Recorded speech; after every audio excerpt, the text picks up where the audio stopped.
Hi everyone, আশা করি সবাই ভালো আছেন।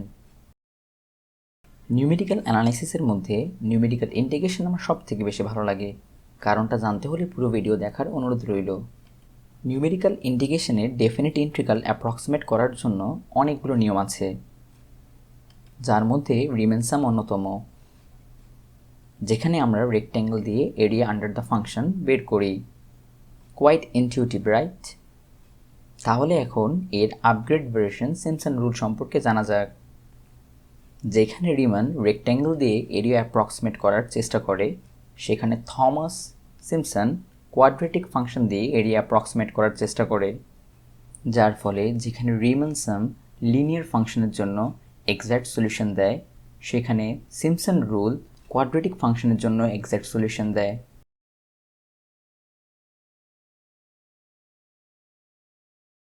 এই ভিডিওতে আমরা সিম্পসন রুলের একটি সুন্দর ডেরিভেশন দেখব। তার আগে বলে নিই, সিম্পসন রুল দিয়ে এরিয়া অ্যাপ্রক্সিমেট করার সময়ও এরর থাকে।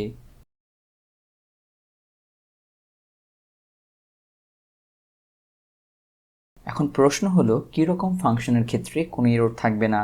কমেন্ট বক্সে অবশ্যই জানানোর অনুরোধ রইল। সিম্পসন রুল অনেকভাবে ডিরাইভ করা যায়, যার মধ্যে অন্যতম হলো quadratic interpolation, averaging the mid point and the trapezoid rule, undetermined coefficient.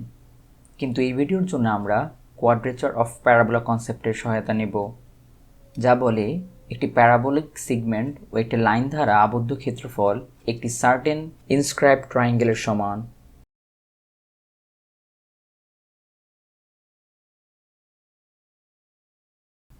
প্রথমে এক্স অক্ষের একটি পার্টিশন নেওয়া যাক। ফাংশনটিকে প্রতিটি ইন্টারভ্যালে অ্যাপ্রক্সিমেট করার জন্য ফাংশনের উপর 3টি বিন্দু নেই।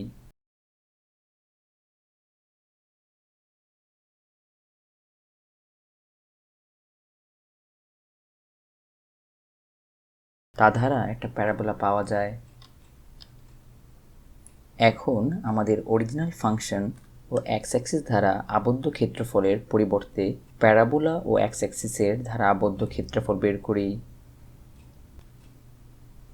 এইভাবে সকল ইন্টারভ্যালের জন্য বের করে সাম করলে আমরা পেয়ে যাব ফাংশনটি ও এক্স অক্ষ দ্বারা আবদ্ধ ক্ষেত্রফলের নিউমেরিক্যাল অ্যাপ্রক্সিমেশন।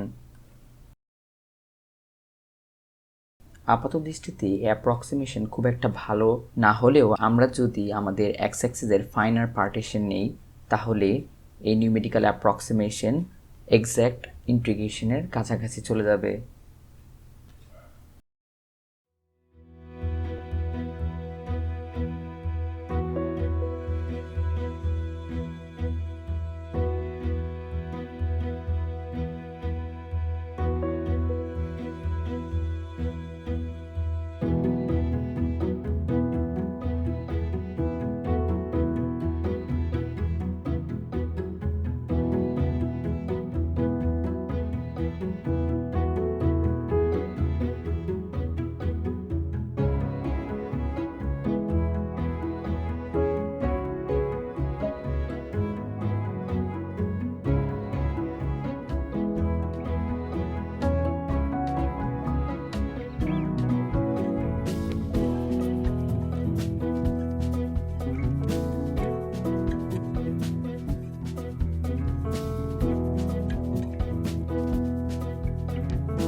এখন প্রশ্ন হলো, আমরা কিভাবে একটি প্যারাবোলা ও এক্স অ্যাক্সিসের মধ্যবর্তী ক্ষেত্রফল বের করব? এই ক্ষেত্রফলটি মূলত দুটি ক্ষেত্রফলের সমষ্টি, একটি প্যারাবোলিক সেগমেন্ট ও একটি ট্র্যাপেজয়েডের ক্ষেত্রফল।